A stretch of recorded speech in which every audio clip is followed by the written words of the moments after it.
It's been a while since I've just tested side by side some of my lenses, so I did that this morning, sharing it with you. I like 35mm prime lenses. Right now I have 4. Let's see, I've got, this isn't mine. I just found a eBay image. But it's a 35mm Summaron 2.8 Leica thread mount version. Same as the M mount version. And then I've also got a first version Summicron, the 8-element. And then I've also got the pre-spherical Summilux.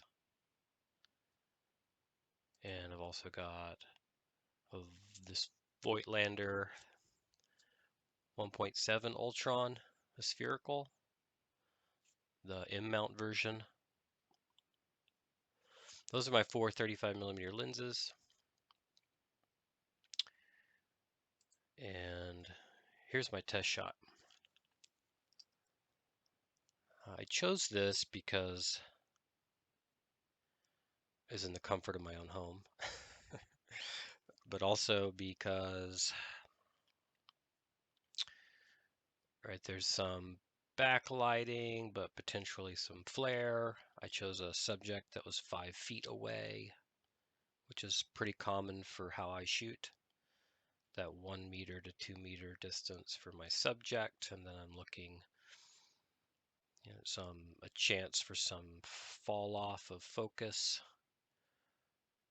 some color testing, a chance to test sharpness out to the periphery, vignetting, a little bit of some places where we can test some bokeh, kind of some things that might make it nervous. And it's, the sun was in a place where the clouds weren't gonna create a fluctuating situation. So I popped these lenses on, I shot them basically like, 1.7 f2, 2.8, and then an f8. And then of course some of them can't do that, so I only took maybe 2, for example, with the Summaron at 2.8 and f8. And for me, these lenses are more like paintbrushes. And well, let's see. On one hand, I need to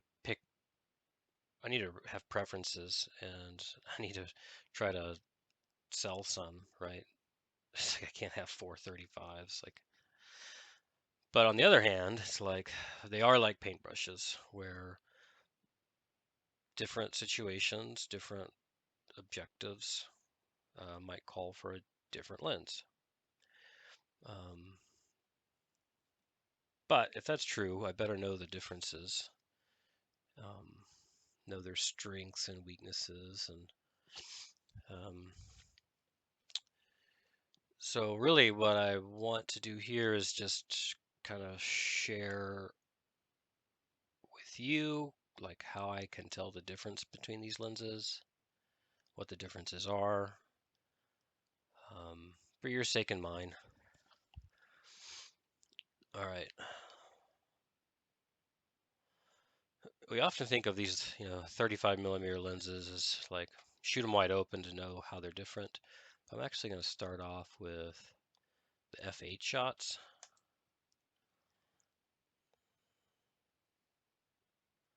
Because if you can tell they're different there, then it only gets easier.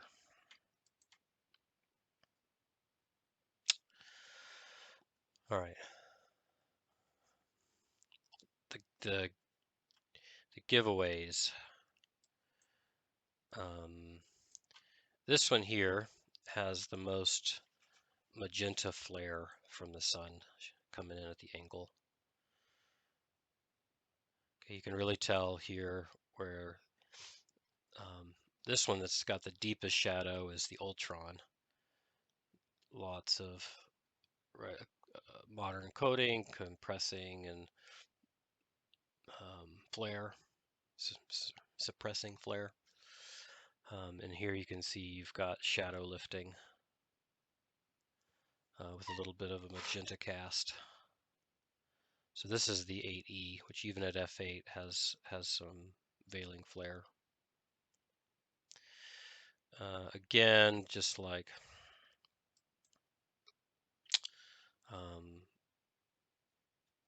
the dead giveaway that this is the Ultron is saturation of the red. It's the most contrasty image. The giveaway that this is this bottom left one is the Summaron, is actually in the bokeh here. Still has that vintagey look. Some harder outlines. Also, if we go down here, we just kind of look for some sharpness. Right, this is f8. I'll tell you where I focused. Did I tell you that? Right, I focused on this thing right there. So if we're checking the periphery for sharpness, we can see that the Ultron and the Summicron are the sharpest. I actually think the hardest two to tell apart are the Summilux and the Summaron, so this top right and this bottom left, at f8.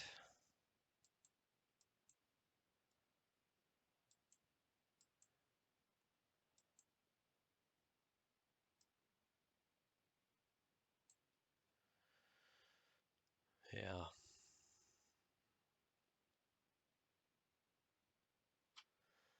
Okay. Now let's flip to the other end and look at, well, let's stay where they can all play. So I'll go to 2.8.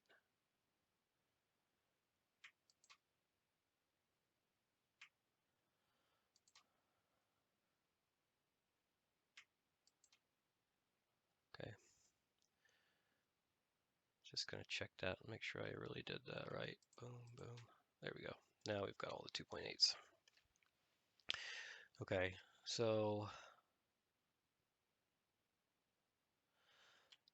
the Summilux starts to show itself in that it has the most aggressive out of focus fall off.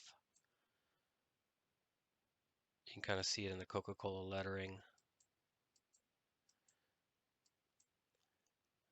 If you come to the bokeh back here, right? These are clear signatures. That's what the Summaron looks like. It can get nervous, stay kind of classic, vintagey. I actually think my personal feelings are that's kind of the biggest weakness of the lens. The Summicron often has these kind of asymmetric little halos. The Summilux is softer, gentler, more out of focus, but still a little bit of outlining. And then here's the Ultron, which is probably most like the Summilux and more even in terms of bokeh balls. This little area is sort of an interesting pocket to look at.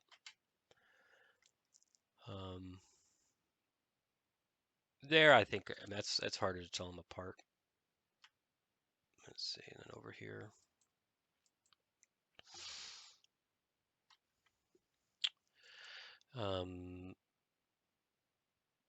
That's interesting. Look at the, I mean, look, the Summaron's the easiest to pick out. And then the Summilux, though, has the most painterly. 8 element looks good too.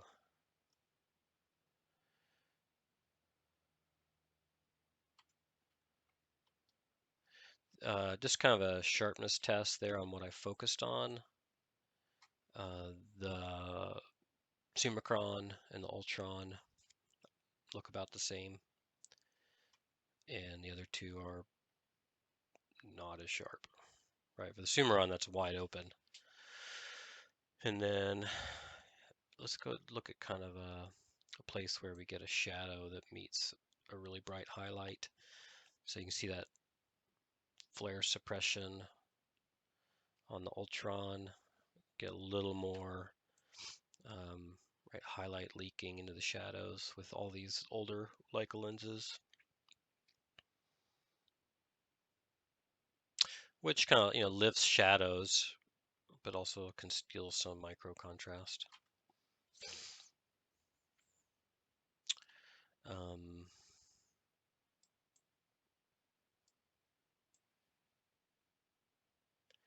let's come down here.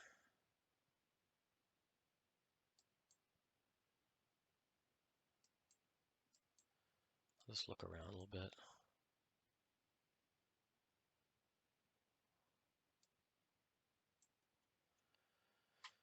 Okay. Now let's look at F2. F2, F2, and F2.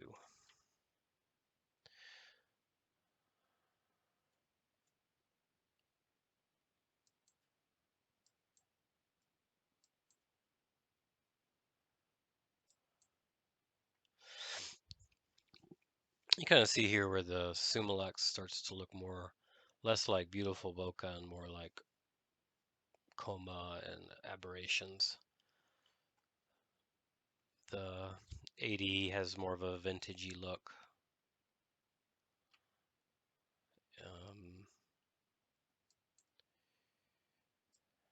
We kind of tell here that the Summilux has the least amount of vignetting. Right, the shadows are a little bit brighter here in that corner.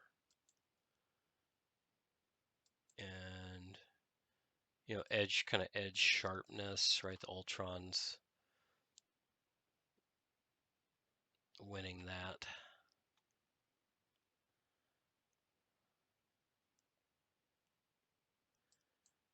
Again, the Summicron's got more of a lifted shadow. And then just like, I'd say the Ultron's got more color saturation, but also a slightly different tint on that red. I almost want to say that the Leica lenses are more true.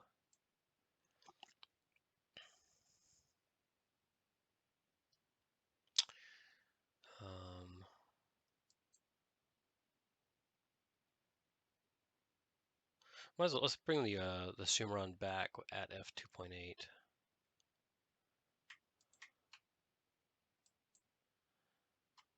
So this is now the Summaron.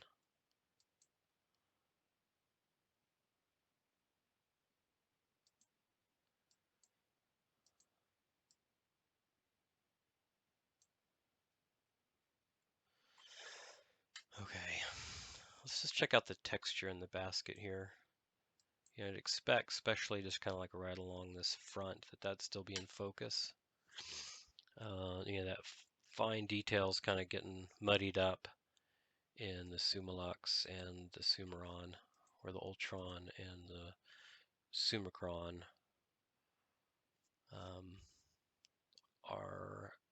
have that finer detail in the pattern. And then a little bit of checking out this bokeh. Get more this kind of like aged glass textured, which here looks really nice to me, especially the Summilux. Don't mind it there on the Summaron. I like it there on the Summicron. And then Ultron, I do like it, but it's also like almost too smooth.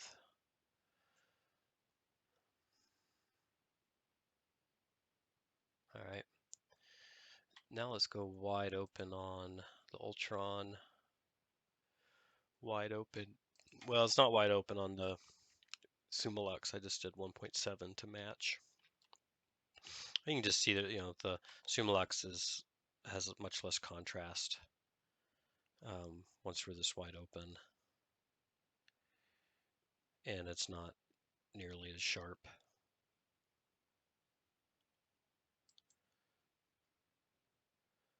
And the edge performance is muddier.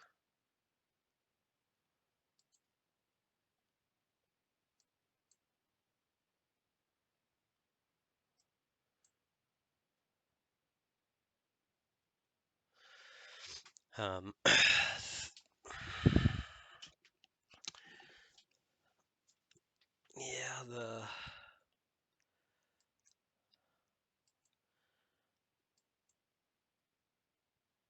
well, and there's heavier vignetting.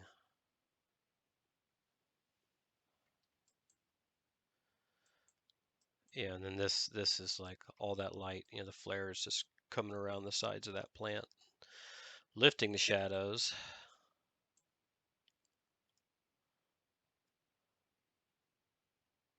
Yeah. For me though, it's like I don't want to just say objectively that, oh, one lens is better than the other, right? It's a little more about what do I want. If I wanted, right, with Summilux, right, if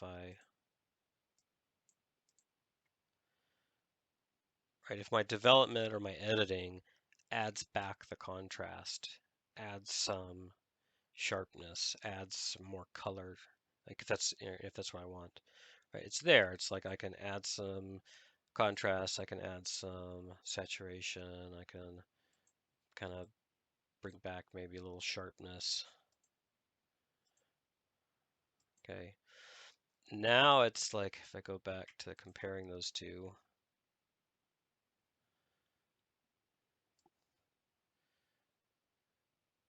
you know,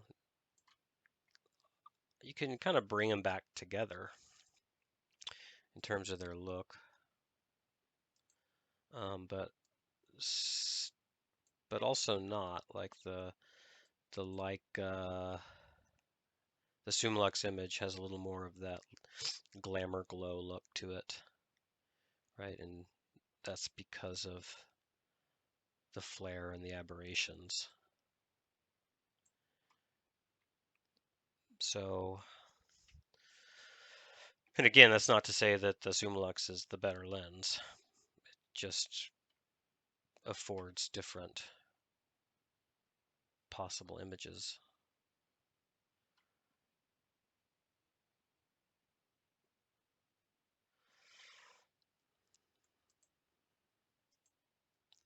Let's just go through them from the top.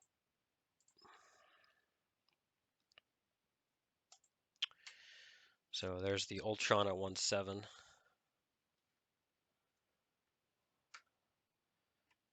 And there's f2, 2.8, f8. And then I'll why not just say a little bit about why I have this lens.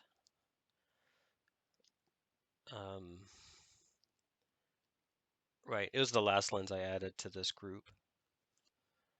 Right, I have it because it has good contrast, saturation, good flare control, and also has pretty good fall off and nice soft bokeh.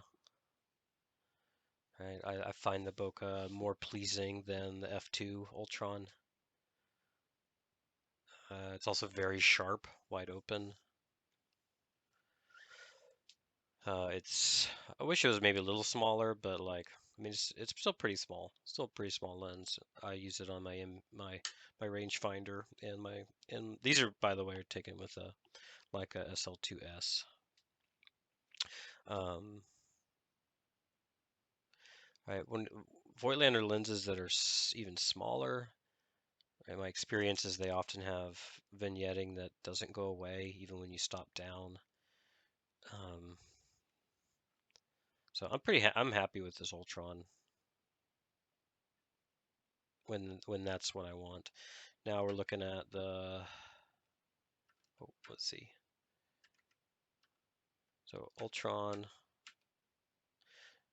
and there you just saw a little magenta flare show up. So now we're at this is the Summilux, right, lower contrast, which, I like to push film a lot, so I don't mind lower contrast lenses. I also don't mind the flare with black and white. It's a little more problematic with color because it's usually a magenta flare. But if it's black and white, right, the flare is usually with shadows and makes things more interesting. And then it's easy to add contrast in a lot of different ways, right? And especially, I mean, I like to push film, so um, right now we are, let's see what happened. Boom, there's the Summaron, right? 2.8 f8. Why do I have the Summilux? So I have the Summilux because it's really tiny and offers some unique flaring and aberrations when wide open. And then at 2.8, freaking love the background separation and the bokeh. And then when you stop it down to f8, it's crazy sharp, especially at closer to infinity focus. Here's the Summaron. All right, the Summaron's better contrast and saturation than the Summilux and Summicron. It prioritizes sharpness over subject separation, right? Fall off isn't as fast as the Summilux. It's actually lets quite a bit of light through at f2.8, right? That aperture is a geometric calculation, but the light transmission is actually relatively good. So really only like a half stop off the Summicron, not a whole stop off. It's a great like f5.6, f8 lens. Really, its only weakness, other than not being able to open up to f2 or 1.4, is just that it's I don't love when you do get background bokeh. I don't love it. Now we've got the 8 element. Sorry, the first Summicron. It's interesting here that the worst flare was actually at f8. I don't know if that's the sun just moving a tiny bit or what. Usually, the more you stop down, the less flare you have. But that isn't. I mean, I actually know that's not very true with this lens. And here's an example of it. Usually, I see the kind of the flare across all the apertures, and stopping down doesn't get rid of it. This is maybe the first time I've seen it where almost the flare is the worst at f8. So, but there it is.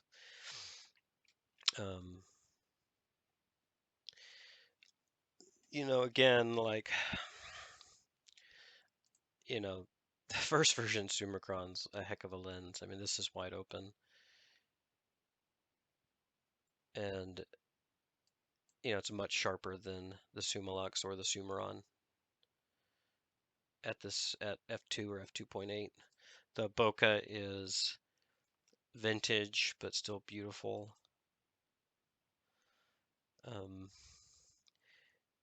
It's not that contrasty, especially wide open. but that just leaves room to add contrast and saturation. Right, it kind of meets, it is sharp out to the edges, especially if you stop it down just a little bit. Doesn't have aggressive background focus fall off, but it's often good enough.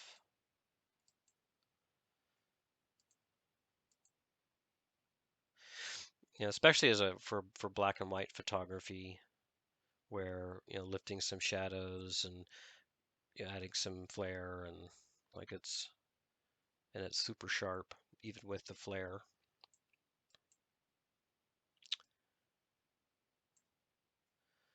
Let's for a second make this a black and white image. How about we end on that?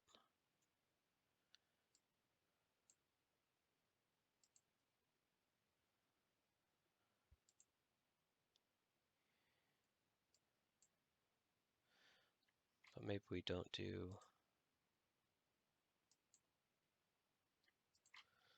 Let's go with the.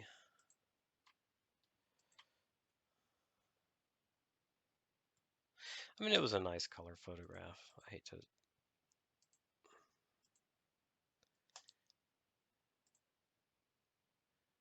Boom. I kind of like the F2, really.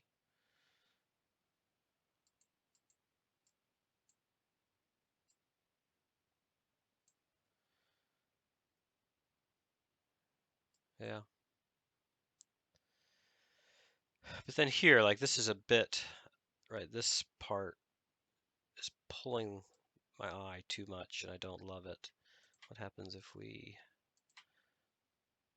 And that's where I often stop these vintage lenses down one more stop, just like relax the bokeh.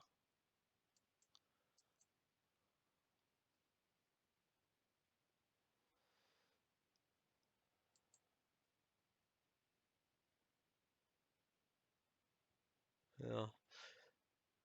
And then let's look at one of these Summaron. So there's the Summaron. I really like this at the 2.8 there. I mean, just like quick grab of which one do I like better, right? The saturation. I mean, I know this isn't the subject in focus, but I like the saturation and the contrast. It's just I don't mind that too much either. This I don't like over here. Right, but that's wide open, 2.8.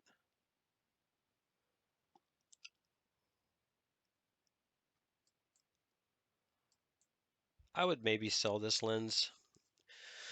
And if I had to, this is the one I would sell. But it has the LTM mount, which is worth its price. And then let's edit one of the Summilux.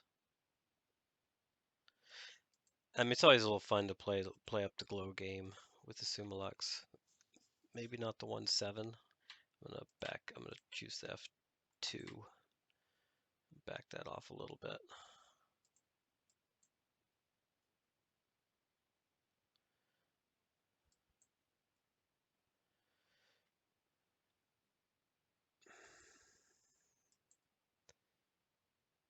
Yeah.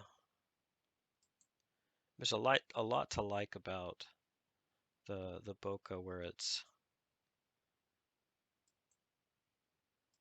vintage and it's unique and it's got a signature, but it's also smooth, and the fall off is pretty quick. The background fall off. So it's really a great lens when you're not environmental portraiture subjects 2 meters away or less, and you can stop down to f2, 2.8, maybe even f4. That's where I like this lens the best. And then the Ultron.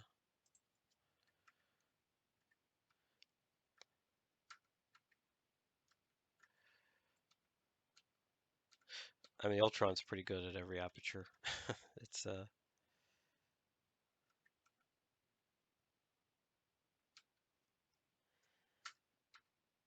it's like, I mean, I kind of like this 1.7, but just because there's a little more um, brightness in the middle of the image.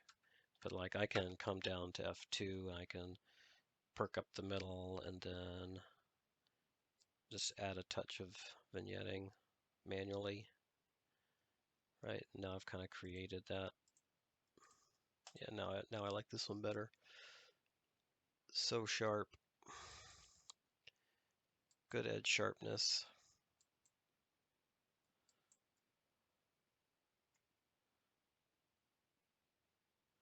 Yeah, the colors are a little. Its colors were saturated, but the signature was a little bit different than the Leica lenses.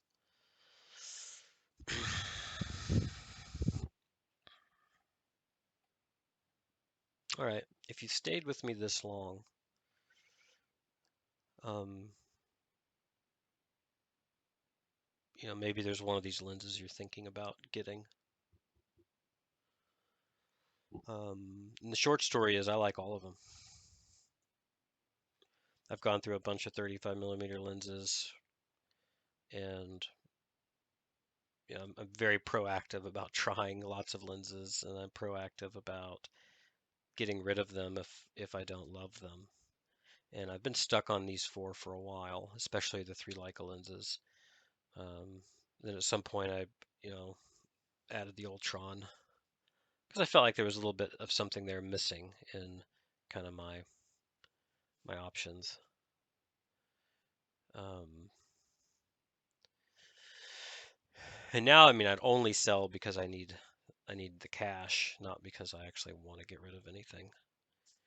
And I'm also not tempted by any other lens, right? It's been a long time since I've had gas for another 35 millimeter lens. But my priorities are like, I like small lenses. I don't want to block my rangefinder, viewfinder very much, right?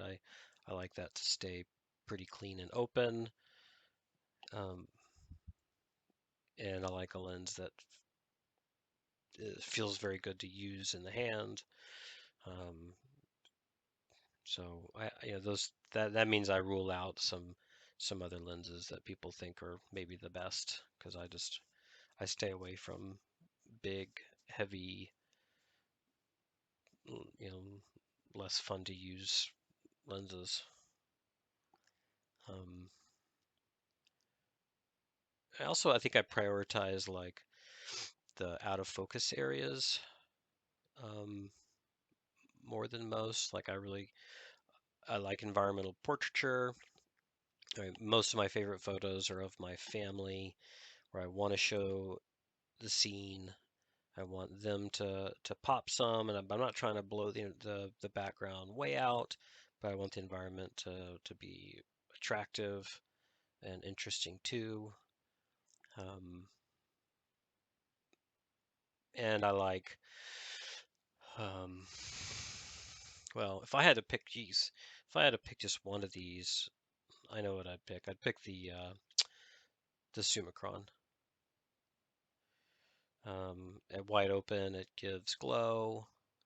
If I want to go that route, I stop it down just like half a stop.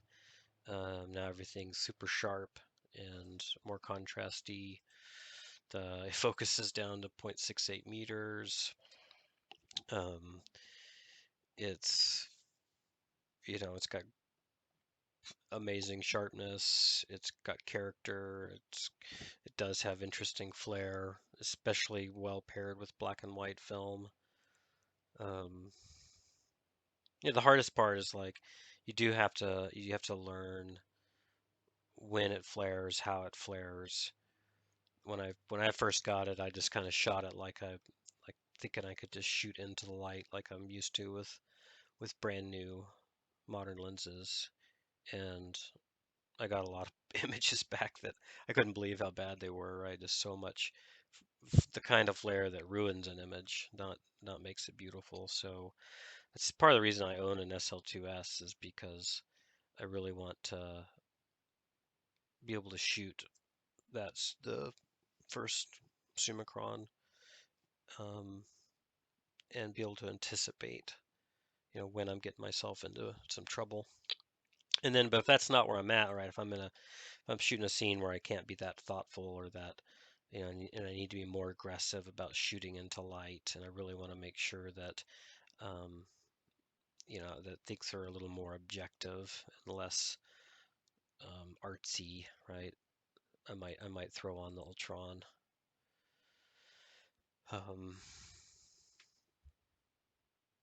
Yeah. Okay. Thanks for joining me.